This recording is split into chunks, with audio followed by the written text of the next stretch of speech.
Ah, salut Henri. Bonjour Emmanuel. Alors, dites donc, on est vendredi là, hein? Ouais. C'est dimanche que ça se passe. Ouais, dans 2 jours... Il ne se passe rien, mais bon, en même temps... Si, il va se passer quelque chose quand il va se même. passer quelque chose. Peut-être. Ouais. Alors, vous savez, nous avons donc... Si, c'est rigolo quand même. Oui, c'est rigolo, oui. Oui. Si, on a quand même quelque chose qui est assez exceptionnel dans le monde, et en France, c'est qu'on a le communisme qui, en fin de compte, fait un énorme score avec Mélenchon. Parce que c'est du communisme. Oui. Oui. Donc c'est exceptionnel, ça, c'est rigolo. C'est du collectivisme, oui. Communisme, on ne sait pas trop ce que ça veut dire. C'est du collectivisme, c'est-à-dire c'est une vision de la société à partir de l'entité collective et non pas à partir des individus. Ça, c'est certain. Oui. Alors ça, effectivement, mais il n'y a pas que lui dans ce sens-là. Non, mais les autres, ils vont rien faire. Même ceux qui prétendent être libéraux sont quand même très atteints par cette... Oui. Mais c'est les petits, hein. Alors, à notre petite échelle, puisque nous ne sommes pas grand-chose, à toute petite échelle, nous avons donc interviewé nos différents candidats, vous le savez. Et donc certains nous ont répondu. Alors sur 11... Ils ne sont pas très nombreux quand même. Ah ben non, sur 11 on a 4 réponses. Oui, c'est déjà pas mal. C'est pas beaucoup, hein. Alors 4 réponses, qu'est-ce qu'on a à dire de ces réponses? Alors, on en a une première. On va commencer par les meilleurs. On va commencer par M. Cheminade. Alors, M. Cheminade, il va faire 0 quelque chose %. Hein. Alors c'est un énarque qui est argentin, il est franco-argentin. Alors lui nous dit, ben c'est très bien, votre courrier, on l'a reçu, mais vous comprenez, il en a reçu des centaines. Voilà, on n'a pas le temps. Des centaines. Moi je pensais qu'il en recevait des milliers, parce que si sur, combien on est, 40 millions de votants, je crois que c'est comme ça. Ouais, grosso modo. Hein, et s'il n'a reçu que quelques centaines de courriers, bon, c'est pas beaucoup. Hein. Enfin bon, toujours est-il qu'il n'a pas eu le temps de nous répondre, et il nous dit d'aller voir son... Oui, d'aller voir ailleurs. Son programme, bon, alors on n'y a pas été. Franchement, Bon, alors donc lui, éliminé.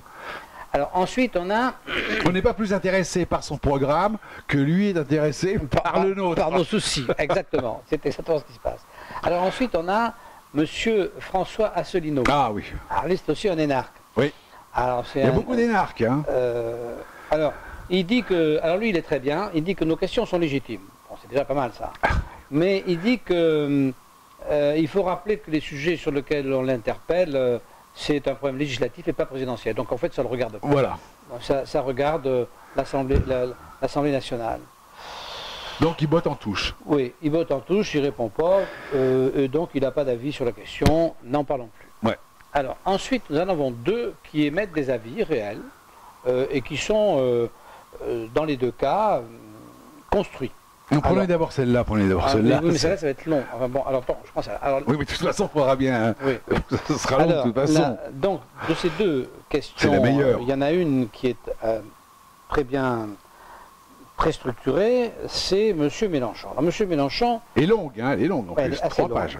Alors, M. Mélenchon nous fait répondre, il ne répond pas directement, il s'en excuse, il fait une lettre personnelle, et il fait répondre M. Jacques Généreux et Mme Charlotte Girard. Alors, j'attire votre attention sur le fait que ces 2 personnes sont des gens tout à fait considérables, puisque ce sont 2 professeurs d'économie, l'un qui écrit, l'autre moins, je pense, mais enfin, un qui a fait plusieurs livres.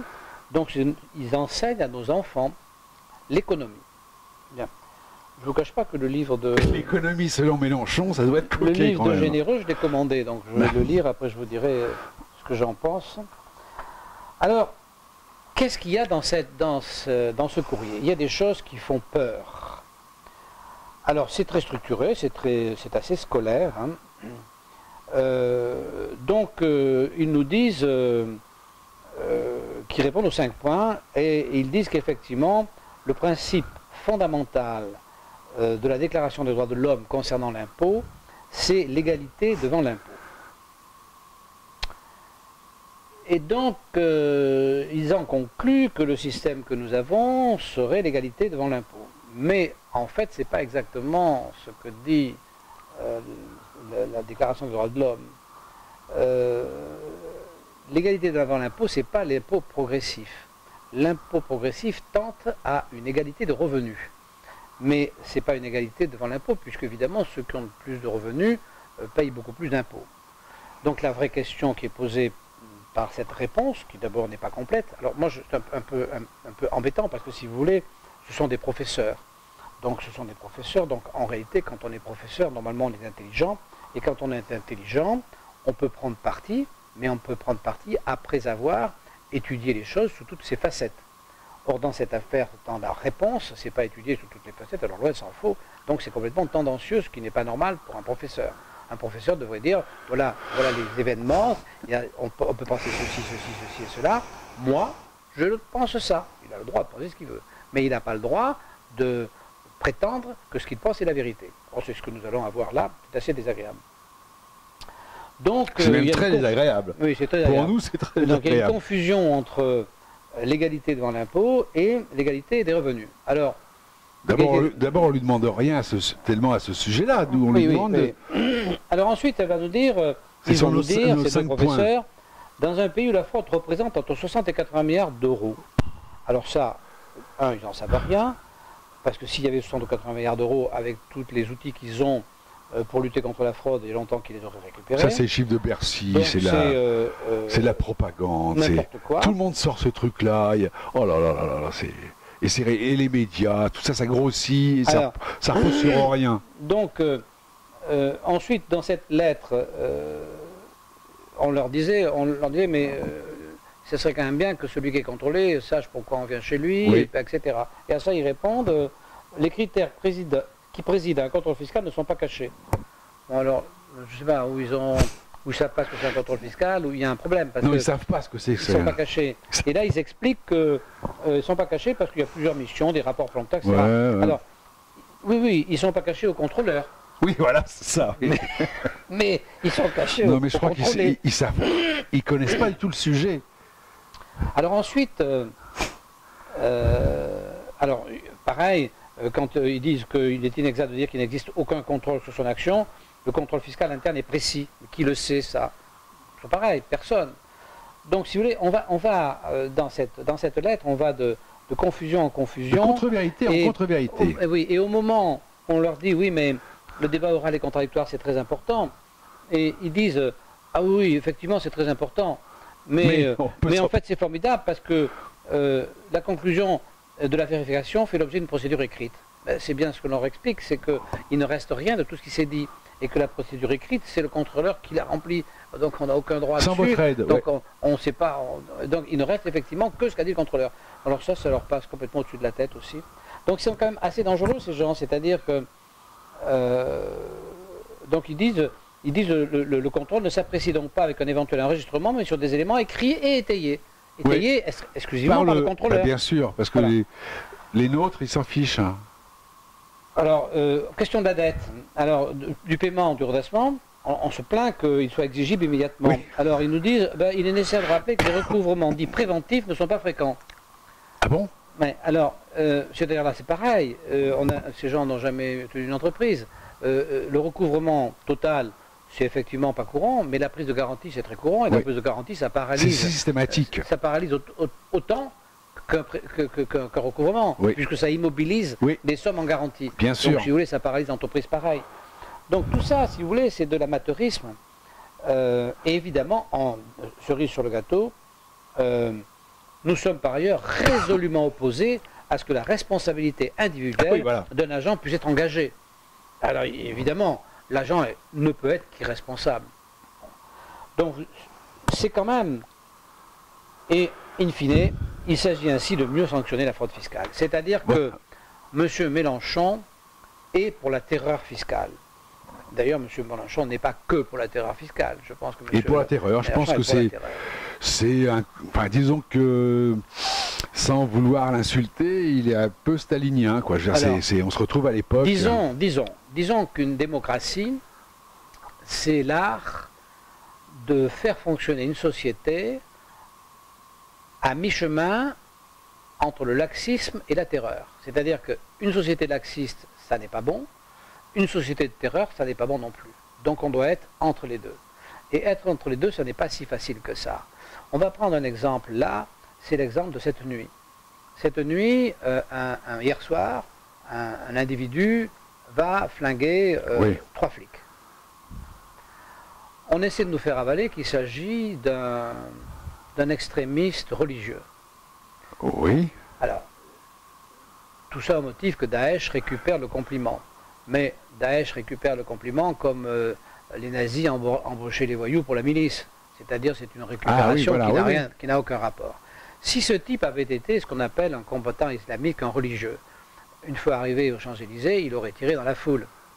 Or, il a tiré sur les flics. Et on apprend dans la vie de ce type qu'en réalité, il a déjà depuis 15 ans, 20 ans, il a des problèmes avec les flics. Il avait pris 15 ans pour une agression. Donc il a déjà des problèmes avec les flics. Ça veut dire que, si vous voulez, on est dans la suite logique du dysfonctionnement de la police et de la justice qui, effectivement, n'arrive plus à être juste, qui est soit elle installe la terreur, soit elle installe le laxisme. Du côté des juges, on a beaucoup de laxisme, de temps en temps de la terreur. Du côté des flics, on a beaucoup de terreur, de temps en temps du laxisme. Et à aucun moment, on a un effort pour aller vers ce qui est juste. Et donc on arrive au bout du bout, c'est-à-dire qu'à la violence, c'est-à-dire que la violence appelle la violence. Sarkozy déclare on va passer les cités au Karcher, automatiquement ça fait du dégât. Et in fine, on a ce qui s'est passé hier soir, c'est-à-dire un type qui vient spécifiquement pour descendre du flic. Ce n'est pas un terroriste, c'est un règlement de compte. Oui, c'est ça. Ouais. Entre malfrats. C'est une vengeance. C'est un règlement de compte entre malfrats et flics. Et là-dedans, la religion, comme on dit chez nous, peu cher. Voilà. Donc, si vous voulez, Mélenchon, c'est la même chose. C'est-à-dire, Mélenchon parle beaucoup de paix, mais en réalité, c'est un homme de terreur. Et c'est pas avec la terreur qu'on installe la paix. J'espère que tout le monde a compris ça. Ça me paraît une évidence. Je sais pas, vu le succès qu'il a. Oui, mais bon. Bon, c'est restreint, bien sûr. Ouais. Mais quand même. Et alors, enfin, nous avons la seule lettre qui soit correcte, objectivement, c'est la lettre de M. Dupont-Aignan. Qui est un énarque aussi. Oui, c'est encore un énarque. Encore un énarque. Bon. Mais bon, apparemment, on peut le mettre dans la catégorie des alors, Dupont-Aignan, c'est dommage qu'il ait fait cette jolie lettre, parce qu'il n'a aucune chance de passer. C'est dommage. Donc c'est dommage, parce que moi, j'aurais bien été voté pour lui, mais c'est une voix perdue, c'est malheureux. Parce que je trouve sa lettre juste. Il dit, il faut, comme en toute chose, un équilibre entre les enquêtes à charge et à décharge. La possibilité d'un débat contradictoire pour le contribuable, contrôlé, et la mise en cause de la responsabilité du contrôleur, dès lors que sont avérées ces erreurs d'appréciation sur la compétence de l'entreprise. Enfin, le juge civil étant garant des libertés, je vous rejoins pour préconiser un recours aux tribunaux civils en cas de conflit fiscal. C'est fantastique. C'est exactement ce qu'on fantastique. Demande. Alors, tout ce qu'on peut souhaiter, énorme, tout ce qu'on peut souhaiter comme bonheur à M.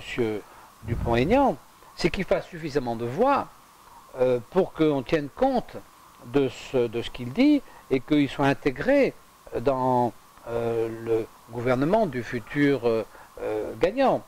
Mais comme on ne sait pas qui ça sera, c'est dommage. C'est dommage parce que effectivement. C'est dommage pour nous, hein. Oui, pour nous, non, mais puis pour tout le monde. Oui, puisqu'en fin de compte, oui. C'est frappé du bon sens et c'est bien. Il a compris le truc. Oui, il a compris le truc. Ouais. Alors, soit il a eu dans sa jeunesse un contrôle fiscal qui s'est mal passé, soit il a un de ses amis, comme nous dit un de nos lecteurs, soit quelqu'un de son entourage a eu quelques soucis avec un contrôle fiscal. S'il avait eu des problèmes fiscaux, ça serait comme Thévenot, on le saurait. Mais, non, c'est peut-être son entourage, quelqu'un de son entourage, un cousin. Enfin, en tout cas, il s'est intéressé à... Non, mais je crois qu'il a fait un rapport très important sur le sujet de la fiscalité à l'Assemblée nationale et que peut-être dans ce rapport, il a compris un certain nombre de choses qu'il n'a pas rendu public, mais qui rend public là. Peut-être. Hein. Donc nous sommes dépositaires d'une réflexion intelligente et constructive. Alors, tout ce qu'on peut lui souhaiter, c'est d'avoir aux élections législatives quelques députés qui feront que ça... Pour le cas où M. Dupont-Aignan nous ferait l'honneur de regarder cette vidéo, disons qu'après les élections, de toute façon, nous le contacterons. Parce que de toute façon, cet homme, il est jeune. De toute façon, ce combat contre la terreur fiscale, il mérite d'être poursuivi, bien sûr, après les élections, évidemment. Et donc, nous sommes très heureux de sa réaction. Nous comprenons que malheureusement, c'est pas lui qui va être le président de la République. Nous sommes désolés, mais bon, voilà, c'est pas de notre faute. Oui. Et de toute façon, il va rester comme homme politique. Et donc, nous irons le voir, parce que nous irons lui expliquer dans le détail et partager nos émotions et puis ses connaissances sur ce sujet, donc à la rentrée. On essaiera même de faire avec lui une vidéo s'il l'accepte. Donc Fillon, Hamon, et qui d'autre et Macron, Et tous Le les Pen. ronds, et Le Pen ne nous ont pas répondu. Non. Il faut dire ce qui est, ils doivent être très occupés, et puis de toute façon... Non, je pense que oui. Alors que Le Pen a quand même quelques soucis depuis longtemps, des soucis fiscaux. Donc... Non, nous sommes des pestiférés. Oui, ça oui. Nous sommes des pestiférés. C'est une grosse erreur d'appréciation de la part des hommes politiques, parce que je ne comprends pas la démarche. À l'échelon mondial, on juge une démocratie à son système répressif. Quand le système répressif dysfonctionne, on considère que la démocratie dysfonctionne. Donc je ne vois pas pourquoi, dans la fiscalité, on s'y prendrait autrement. Donc quand le système répressif fiscal dysfonctionne, ce qui est absolument le cas en France, donc ça ne peut se voir qu'aux contrôles fiscaux. Ça ne peut pas se voir ailleurs. Donc... et puis les élus n'ont absolument pas envie que la justice soit rendue, n'ont pas envie d'avoir quelque chose de juste. Voilà. C'est rigolo ça quand même. Comment peut-on expliquer qu'ils se permettent de négliger le contrôle fiscal qui fait quand même des centaines de milliers de malheureux tous les ans, qui est le baromètre de la justice fiscale, s'il n'y en a pas d'autre. Et c'est parce que le contrôle fiscal est injuste qu'ils peuvent se permettre d'avoir un surimpôt. C'est là que nos amis de contribuables associés, que par ailleurs je respecte, devraient nous rejoindre, parce que il est clair que le travail qu'ils font sur le surimpôt, sur la lourdeur de l'impôt est tout à fait remarquable, mais la jauge, c'est nous. La jauge du surimpôt, c'est nous. C'est-à-dire, ce sont les victimes, c'est nous. Parce que 90% des gens qui ont un contrôle fiscal, en dehors des gens pour qui ça s'est passé comme nous très bizarrement, la plupart du temps, c'est qu'effectivement, ils n'ont pas payé un impôt. Mais la plupart du temps, c'est qu'ils n'ont pas pu payer l'impôt. C'est pas la plus grande, enfin le b.a.-ba, le départ de la fraude, de ce que j'appelle la fraude fiscale, c'est un manquement de paiement de TVA. Quand quelqu'un ne paie pas sa TVA, c'est qu'en principe, il ne peut plus. Oui. Donc s'il ne peut plus, c'est parce qu'il a eu trop de charges, c'est parce qu'il ne s'en sort pas. Bien sûr, il fait l'impasse sur la TVA. Et la première chose qu'il ne paie pas, c'est la TVA. Bon, mais ce n'est pas une fraude fiscale, c'est un début d'agonie. Bon, et là, si vous voulez, c'est comme quand vous allez à l'hôpital, si vous étiez malade et quand vous euthanasiez. Donc, vous avez un début d'agonie, l'entreprise va mal, le type ne paye pas la TVA, pouf, le fisc arrive et tac, il liquide. Il assassine, hein, il l'euthanasie pas parce il assassine. Il torture un peu avant. C'est absurde, je vous dis, c'est exactement le schéma du type qui arrive à l'hôpital, ouais, j'ai mal là, paf, allez, on lui fait une piqûre, il disparaît. Ah, c'est pas comme ça que ça marche, la vie. Donc, si vous voulez, le fisc est en dessous de tout. Le fisc, en plus, en dessous de ses propres intérêts. C'est là que cette boutique mérite vraiment d'être détruite, rasée. Moi, je n'aurai de paix, certainement dans ma tombe, que le jour où Bercy sera rasé. Et qu'à la place de Bercy, il y aura une colonne. Comme à la Bastille. Je pense qu'à Bercy, il faut une colonne au bord, ça sera très beau. Non, une colonne, comme la colonne Trajan, avec, on nous verra, comment dirais-je, en figure, dans les travaux, dans la bataille contre le fisc. Oui, mais moi, cette colonne, je la vois très bien, avec des escaliers qui descendent jusqu'à la Seine, pour que ce soit harmonieux, et puis la colonne, là, la victoire de la liberté de la France contre l'oppression. Contre cette oppression incroyable, cette terreur. Ouais. Voilà. Donc, on se croirait vraiment sous l'Ancien Régime, mais je veux dire. C'est vrai, donc, avec des gens les fonctionnaires irresponsables, c'est pas possible ça. C'est la terreur. C'est pas possible. Voilà. Enfin voilà, donc on voulait vous parler de ça, voilà où nous en sommes. De tout ça, il revient simplement que nous essaierons de rencontrer M. Dupont-Aignan, et puis c'est peut-être le début d'une prise de conscience. En tout cas, cet homme est élu, il le restera, puisque visiblement, dans sa ville, il est chaque fois élu avec 80% des voix au premier tour, donc c'est un homme qui doit avoir quand même des compétences, au moins régionales et locales. Bon, comme il n'est pas dans un parti, il a du mal, évidemment, à accéder à l'élection présidentielle, parce que il faut l'aide d'un parti. Et surtout après, pour avoir une majorité à l'Assemblée, il faut un parti, c'est un peu compliqué, mais c'est comme ça. Voilà. Eh bien, écoutez, on a parlé de tout ça. Alors, je voudrais quand même faire Oui, je voulais parler oui, je voulais parler, mais on a déjà beaucoup parlé. Bon, alors, si on peut quand même dire deux mots sur, alors, deux mots, hein. en deux mots, sur le mal dans lequel on est pris en sandwich, entre d'un côté le capitalisme sauvage et d'autre côté le collectivisme effréné. Alors le capitalisme sauvage, effectivement, c'est les grosses sociétés et les banques, c'est certain. Et le collectivisme effréné, ben, c'est toute la clique Mélenchon, les écolos, etc. Chavez et tout. Voilà. Et alors, qu'est-ce que ça veut dire tout ça? Ça veut dire que dans le premier cas, nous, en tant qu'individus, bon, on ne vaut pas le profit des banques. Donc les banques, les capitalistes effrénés considèrent que leur profit peut écraser les individus.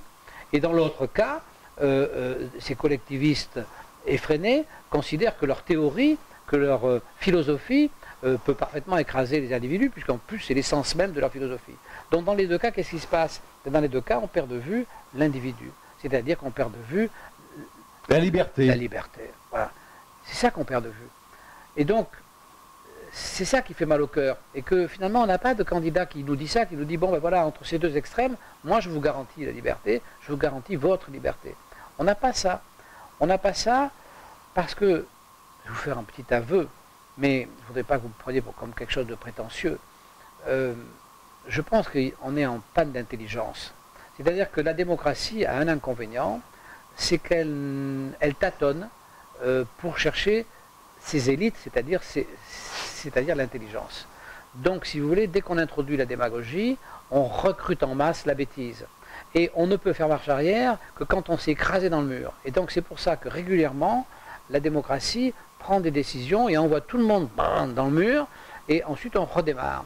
Parce qu'à un moment donné, elle n'a plus les moyens de sélectionner l'intelligence. Et on le voit bien là, puisque d'un côté, je dirais du côté de droite, on a une sélection qui se fait en fait par l'ENA qui n'est pas satisfaisante. Non. Et on a de l'autre côté une sélection qui se fait complètement par le bas. Quand vous voyez Poutou. Les Poutou, moi, Artaud. Bon, ils sont gentils tous. Poutou, quand il dit, franchement, il s'est fait insulter, mais quand il dit il ne faudrait pas que les flics aient d'armes, il n'a pas complètement tort. Oui. Mais... Non, mais, mais si vous voulez, il arrive complètement par en bas, et bon, il y a des impasses. Hein. Donc c'est ça qui est le problème. Le problème, il est là, et là, on a franchement, on n'a pas de... celui qu'on nous présente comme la tronche, en fait, c'est un premier de la classe, c'est ce brave Macron, et sa grand-mère, enfin, et ses deux grand-mères, il en a perdu une, mais il en reste une. Oh. Bien sûr. Donc il n'y a pas ce qu'il nous faudrait, quoi. Bon, c'est comme ça. Bien, Emmanuel, on a passé un long moment avec nos amis, on leur dit au revoir, et puis donc, on se reverra lundi, après les élections. On se tient au courant dimanche soir. Allez, au revoir.